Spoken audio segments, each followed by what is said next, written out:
Hi everyone, this is Brad from 35 Quarks, and this is part 2 of my video tutorial on using Book Creator and some of the common problems that we found and how we solved them at our school. The first was that we use EasyBlog at our school, and when using that app, you can actually upload finished student ebooks into EasyBlog, and it's not too hard, but you have to know how to do it. At first, we were going into EasyBlog and trying to find the books in EasyBlog, but that's impossible. You actually have to go to Book Creator and then use the... Oops. Sorry, I moved the screen a little bit. You have to use this little icon at the very, very top to get the book into Book Creator. So just touch that icon, and then you come to a screen like this. And I don't know where it will be, but you will find the little logo for EasyBlog, and it's very, very simple then to copy to the EasyBlog app from Book Creator.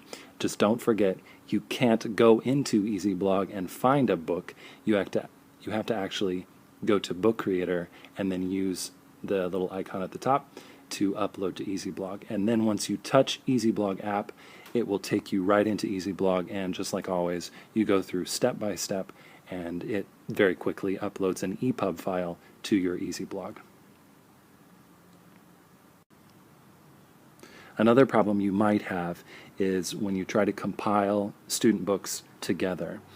In this case, the Rafflesia book was the last book that I received that was uploaded to my iPad or that was sent to me through the drive. So if I were to add other student books to this book and try to smush them all together, I call it a book sandwich, Rafflesia would be the cover for all of the books. And that's not really ideal because we want to show that not only Maya wrote this book, but it was written by all the students in your class. So in that case, we'll have to create a new cover which shows the fact that a lot of students worked on this book. So I went in and I created my own book with another title, and I've showed clearly that the whole class wrote it. And so now I can add to this book, which has no information inside. It's simply a cover, and I can put all the other student books together on the back of this one. If I have this book up in my bookshelf, all I have to do is touch at the bottom of the screen. You see the little X, and you have the option of combining books. When you touch that, you get this screen, and it shows all the books that are the same format as my book, and I can choose the ones that I want to add to the end of my book. Just one caveat: when you are adding books together, they must all be the same size. And I didn't realize this until I had had all the kids create different size and shapes books. So some kids had portrait, of course, some had square, and some had landscape. So I had to make 3 different rainforest books based on who had what format. So in the future, obviously, I will choose one, and I will be very clear about expectations for all students using, for example, the landscape format so that we can put it all in one book rather than 3 books. Another cool feature of Book Creator that I wasn't aware of until I went to the Book Creator site was that it will support several different languages. Now, not all of them are supported, so you'll just have to fiddle around with it, but I'm sure the most common ones are. For example, Spanish. And this can be accessed and changed in your settings under General, and then you just check the language.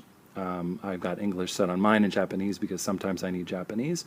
But if you have a lot of Latino students, you might change the first language to Spanish or the second to Spanish. And if you do change it to Spanish, then apparently Book Creator will also update itself to that language, and it will say everything, it will have everything in Spanish. So that's kind of a cool feature. Lastly, we had some students who had trouble with Book Creator just crashing on them.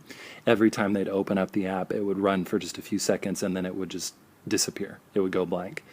So the first thing we had them do was to click the home button 2 times, like you see here on the screenshot, and then swipe upward to get rid of the Book Creator app and start all over again fresh. You might also just try restarting the iPads as well. That often helps solve those kinds of problems.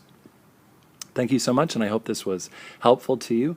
If you have any questions or comments, of course, you can always contact me at 35quarks@gmail.com. Thank you so much.